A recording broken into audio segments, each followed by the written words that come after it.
आए हाय रे सखी पियावा दुलारे शादी भइल बारे नहीं के भइल भइल बा एही फरौनी बहुत क्या बात है अतहारो देला क्या बात है कह रहे क्या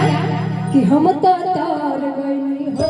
सुंदर बार पई हो हम तो तार गई हो सुंदर पार पई हो हम तो तार गई हो सुंदर बार पई हो हम तो तार गई हो सुंदर पार पई हो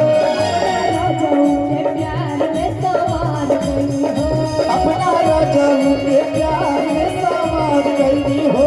अपना राजाओं के प्यार में सवार गई हो अपना पियाऊ के प्यार में सवार गई हो एक खुशी रहे जगावे सखी पियावा आगे आय हाय रे सखी पियावा दुलारे आय हाय रे सखी पियावा दुलारे आय हाय रे सखी पियावा दुलारे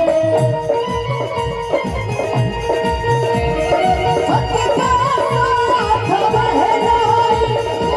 मेरे समझ में सो गई मुझको दादाजी माफ करना गलती मारे से हो गई मुझको दादाजी माफ करना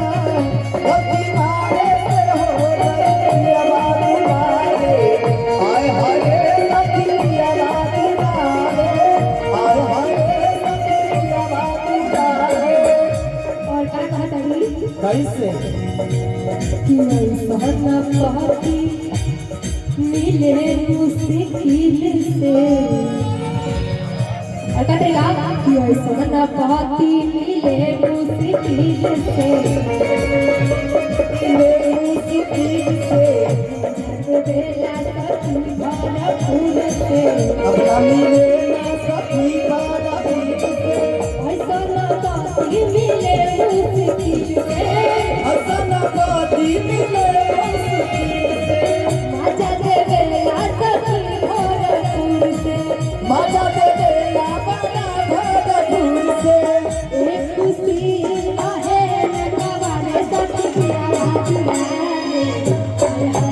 सखी पिया बात लागे आए हाय रे सखी पिया बात लागे आए हाय रे सखी पिया बात लागे